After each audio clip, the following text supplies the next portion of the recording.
मंगलाचरण करो। चिंता संतान हंतारो यत्पादाम्बुजरेणुः श्रियानन्तान्निजातारं प्रणमामि मुहुर्मुहुः यदनुग्रहतो जन्तुः सर्वदुःखातिगो भवेत् तमहं सर्वदा वन्दे श्रीमद्वल्लभानन्दनम् अज्ञानातिमिरान्धस्य ज्ञानाञ्जनशलाकया चक्षुरुन्मीलितं येन तस्मै श्रीगुरवे नमः नमामि हृदये शेषे लीलाक्षीरविशायनं लक्ष्मीसहस्रनीलाभिषेकमानं कलाविजं चतुर्भिश्च षड्भिर्विराजते योऽसौ पञ्चधारधरे क्या मैं कीर्तन करेंगे? जरूर करो। अरुणा अभिरजेन दारो लालना दुखो हत अखियाँ हमारी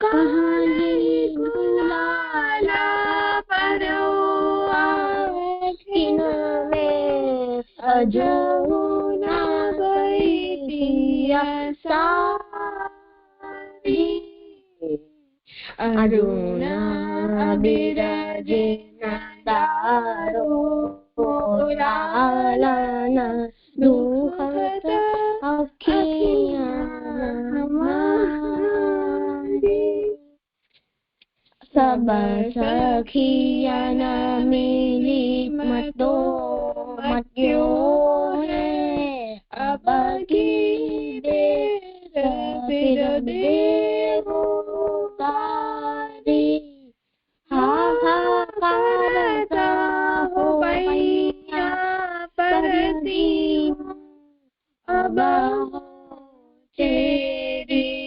तैयारी अरुणा बिराजेन दारो लालना दुखद अखियाँ हमारी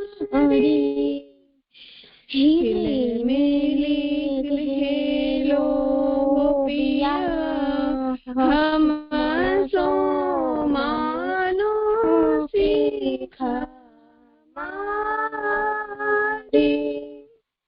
दो के प्रभु तुम बहु नायक निस दिन रहता कारी अरुणा बिराजेन दारो लालना दुखद अखियाँ हमारी।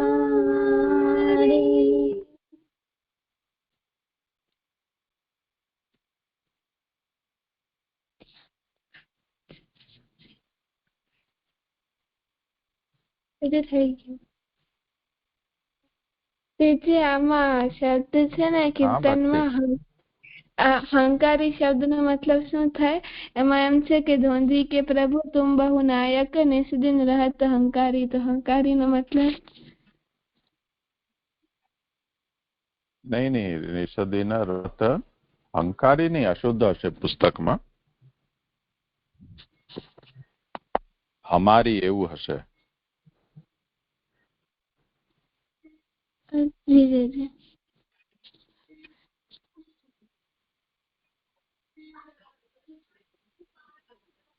શું કરશું આજે? પરંબાસુરની લીલા. પરંબાસુર કોઈ અસુર નતા. એ પેલા એક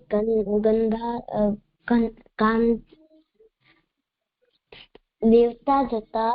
એમને કુબેરનો શ્રાપ મળ્યો હતો કે તમે એક રાક્ષસ યોનિમાં એમનો તમારો જન્મ થશે, અસુર યોનિમાં તમારો જન્મ થશે. તેમને અસુર બન્યા. પ્રલંબાસુર ઠાકુરજી એમને પ્રલંબાસુરે પોતાનો નાનો વેશ લીધો અને ઠાકુરજી પાસે ગયો. ઠાકુરજી સમજી ગયા આ અસુર છે, પણ ઠાકુરજીએ ના કર્યો કારણ એમને એમને જોઈને કઈ કીધું નહીં કારણ કે અને સુદામાજીને સામે દાઉદજીના દળમાં નાખ્યો ને પ્રલંબાસુરને પોતાના દળમાં રાખ્યો. એમને શ્રીદામા પછી એમાં તો કે દોડ હતી જેમાં જે હારશે તેના સામે એને ઉપાડશે. ઠાકોરજી શ્રીદામા સામે હારી ગયા અને દાઉદ સામે પ્રલંબાસુર હારી ગયો. તો પ્રલંબાસુરને એમ ઉપાડવાનો હતો દાઉદજીને અને ઠાકોરજીને શ્રીદામાજીને એમ ઉપાડ્યો. પછી પ્રલંબાસુરને સોચ્યો કે હું આ ઠાકોરજીના ભાઈને જ હું મારી નાખું તો એમની રક્ષા કરવા તો ઠાકોરજી આવશે જ ને, તો એમને લઈ અને બહુ આગળ હાલ્યા ગયા. પછી પ્રલંબાસુરથી દાઉદજીનો એમને ઉપાડવા નતો જતો તો એમને પોતાનો અસલી રૂપ લીધો. ત્યારે દાઉદજી બી જરા એમ ડરી ગયા તો એમને ઠાકોરજીને કીધું આવા ગરીબ. પણ પછી એમના અંદર ઠાકોરજી આવીશ લીધો અને એમને બધો એમને પોતાના એમની શક્તિ સમજાવી કે એમ સ્વરૂપ સમજાવ્યો, યાદ કરાવ્યો અને દાઉદજી એમને એક જ મુઠ્ઠીમાં એમનો માથો તોડી નાખ્યો. પછી અને એમને દેવતાઓની પાછા એમને જન્મ મળ્યો. આમાંથી શીખ મળે છે કે આપણે બી ઠાકોરજીનો આશ્રય કરશું તો ઠાકોરજી બી આપણી રક્ષા કરશે. આમાંથી શબ્દ છે અસુર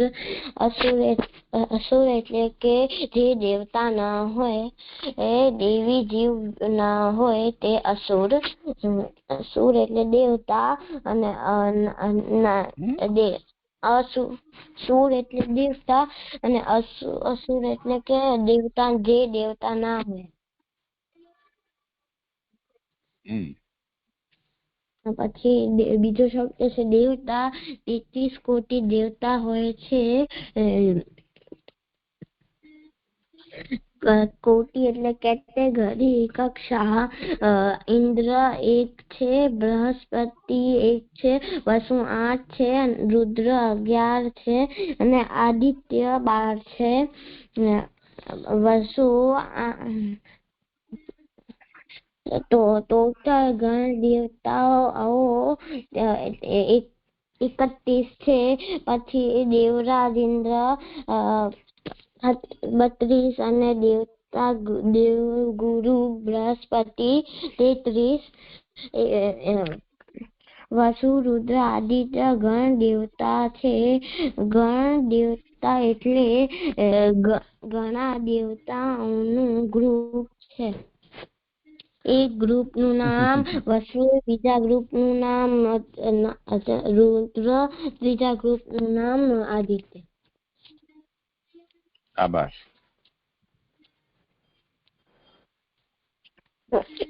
બીજો શબ્દ છે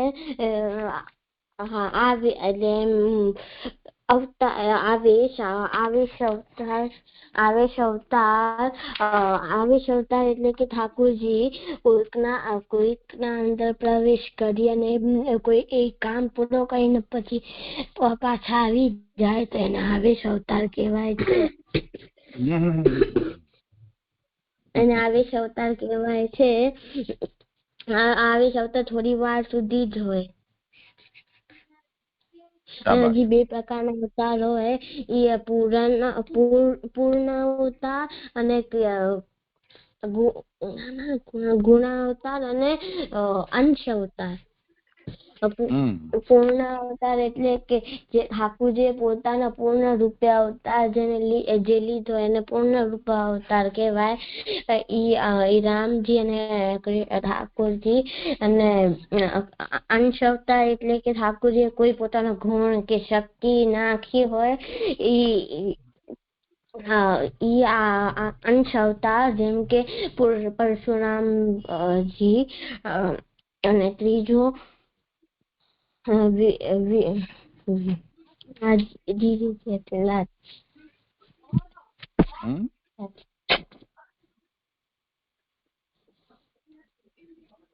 જીજી થઈ ગયું. થઈ ગયું? બહુ સરસ. ઓર કોઈ કરવાનું છે આજે? જીજી જે રાશિષ ઘરેથી કરવાનું છે. રાશેષ ગોતી ક્યાં છે? હાથ તો ઊંચો કર રાશેષ.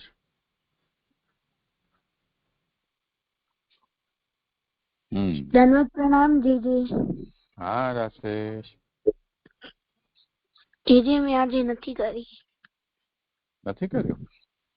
તો કઈ કીર્તન તો સંભળાવી દે. જીજી જીજી જે છે અહીંયા કાવ્યાએ કરી છે એવું આવે છે. કાવ્યાએ વાર્તાજી કરી છે. અચ્છા. ફોન અનમ્યુટ કરો તમારો. હા આશીર્વાદ કરો.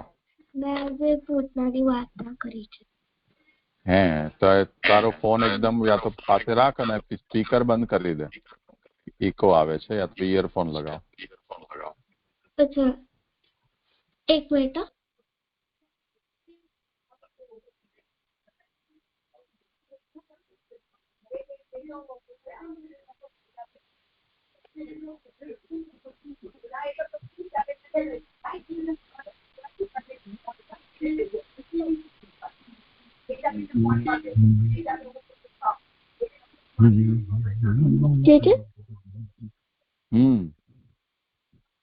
હા તો પૂતનાની વાર્તા કરું. હા સંભળાવ. તો દેવકીને 7 પુત્ર થઈ ગયા હતા. તો ત્યારે એને કંસને મારી દીધા કેમ કે એને એક આકાશવાણી થઈ હતી કે જ્યારે દેવકીને 7 પુત્ર ના એને એક એવી આકાશવાણી થઈ હતી કે એનો 8મો પુત્ર દેવકીનો 8મો પુત્ર એને મારી નાખશે. તો એ ત્યારે બહુ ક્રોધિત હતો અને ત્યારે એને વસુદેવને કંસને એવું વચન આપ્યું હતું કે જેટલા બી પુત્ર થાય ને એ તું એને મારી નાખજે. તો એને વસુદેવ અને દેવકીને એને જેલમાં પૂરી દીધા. તો કંસ બહુ ક્રોધિત હતો. તેના જેટલા બી એના બાળકો હતા એને મારી નાખ્યા ને જે 8મો પુત્ર હતો એ નંદ બાબાના ઘરે લઈ ગયા. મીન્સ એને અદલા બદલી કરી. તો અને જે એમને કંસને ખબર હતી કે એમને પુત્ર થયો છે તો એ ત્યાં મારવા જાય છે અને ત્યાં તો એમની જે બાળકી હોય છે એ ઉપર ઉડે છે અને એનું સત્ય સ્વરૂપે એને દેખાય છે અને એવું કહે છે કે તારો કાળ તો જન્મી ચૂક્યો છે. એ તો અત્યારે નંદ ભવનના ઘરે છે. તો એવું કહે છે અને ત્યારે એ જતી રહે છે. તો એ બહુ ડરી ગયો હોય છે અને એક સભા બોલાવે છે. એમાં બધા રાક્ષસો ત્યાં આવે છે અને એમાંથી એક કરીને બધાને કહે છે ત્યાં જવાનું. અને ત્યારે પૂતનાનો વારો આવે છે. એવું કહે છે કે તું બધા બાળકોને જેટલા બી ત્યાં નાના બાળકો એને તું મારી નાખ અને મારો ત્યાં કાર્ડ છે એને બી તું મારી આવજે. તો એ ત્યાં જાય છે અને જેટલા બી નાના બાળકો હોય છે એને મારી નાખે છે અને એને પછી નંદભવન જાય છે અને એ એકદમ સુંદર સ્ત્રીમાં જાય છે ત્યાં. તો ત્યાં જઈને યશોદા મૈયાને મળે છે ને એવું કહે છે કે મારું દૂધ તો બહુ સારું છે, એને એ પીવડાવશે તો એને બહુ શક્તિ આવશે. તો યશોદા મૈયા તો માની જાય છે અને એને પીવડાવે છે, પણ એ દૂધ હતું એ ઝેર હતું. તો એ ઝેર પીવડાવે છે એનું બધું ઝેર હોય છે પી જાય છે અને એ બહાર આવી જાય છે, ભાગવા લાગે છે અને એના સાચા રૂપમાં આવી જાય છે અને ત્યારે એનું મૃત્યુ થઈ જાય છે. થઈ ગયું. બહુ સરસ. હા, એવી રીતે અલગ અલગ પ્રસંગ કરવાના અને એમાં પછી કોઈ કઠિન શબ્દ હોય એ સમજાવવાનું, કોઈને કઈ પ્રશ્ન હોય તો પૂછવાનું, અથવા તો પ્રશ્ન કોઈ કહે તો એનો ઉત્તર આપવાનો.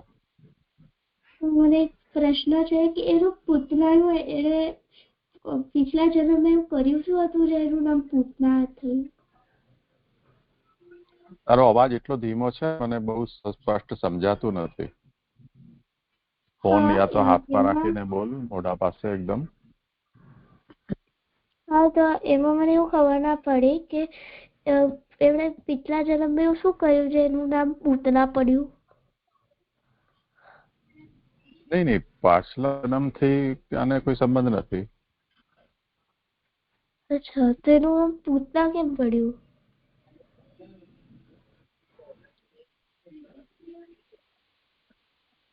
પૂતનાના સંબંધમાં એવું છે કે એટલે એક વાત આમાં એ સમજવી જોઈએ કે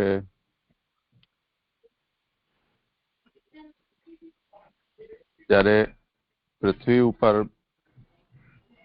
દુષ્ટોનો બહુ ભાર વધી ગયો, પૃથ્વીને કષ્ટ થવા લાગ્યું, ત્યારે પૃથ્વી પોતે ગાયનું સ્વરૂપ ધારણ કરી અને બ્રહ્માજી સાથે ભગવાન ક્ષીરસાગર પર પોઢ્યા હતા, ત્યાં વિનંતી કરવા માટે ગઈ કે આપ પ્રકટ થઈને ને મારો ઉદ્ધાર કરો. તો ત્યારે ભગવાન બ્રહ્માજી દ્વારા એમ કહ્યું કે મારો જયારે યોગ્ય સમય થશે તે વખતે હું પ્રકટ થઈશ. ત્યારે પછી તે હમણાં જે વર્ણન કર્યું તે પ્રમાણે શ્રી કૃષ્ણનો પ્રાદુર્ભાવ થયો.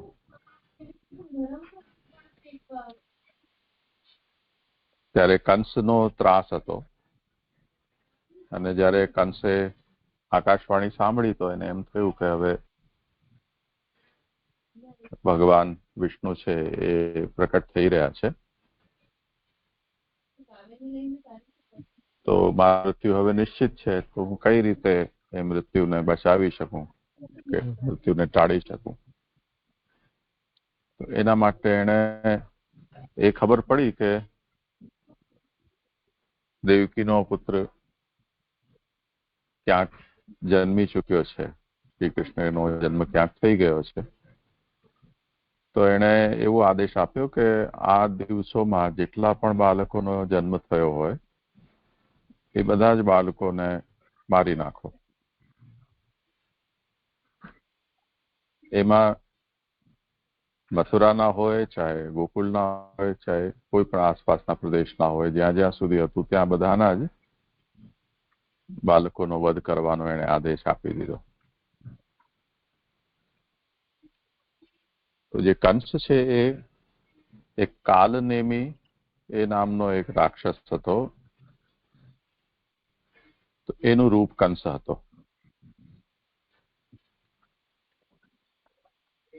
અને એ જ રાક્ષસના અંશોથી જેમ ભગવાનના અવતારો થાય એમાં ભગવાન પોતે જન્મે અને ભગવાન પોતાના અંશ અને કલા અવતારોને પ્રકટ કરે, એવી રીતે જે રાક્ષસો છે એ પણ કોઈક ને કોઈક રૂપમાં દેવતાઓના વિરોધી હોવાને કારણે એ લોકો પોતાની ટીમ બનાવીને પૃથ્વી ઉપર આવે. તો એણે અહીંયા કંસના જરાસંધ, શિશુપાલ, દંતવક્ર, શલ્વ અને કંસના જે બીજા બધા અસુરો છે, ધેનુકાસુર છે, બકાસુર, અઘાસુર, તૃણાવર્ત, આ બધાના રૂપમાં એ બધા રાક્ષસોએ બ્રજ પ્રદેશમાં અને મથુરા પ્રદેશમાં જન્મ લીધો. અને ત્યાં જ આ પૂતના પણ રાક્ષસોને મદદ કરવા માટે ત્યાં આવી. તો એ રીતે આ બધા કોઈને કોઈ રૂપમાં, બધા માયાવી અનેક રૂપ ધારણ કરી શકે તે પ્રકારના રાક્ષસો છે.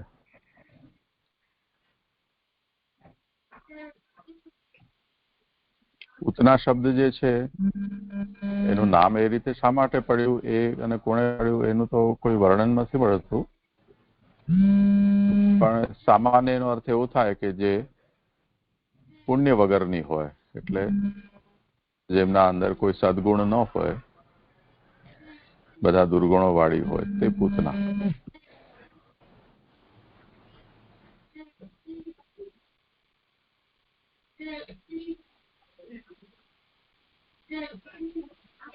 સમજાયું?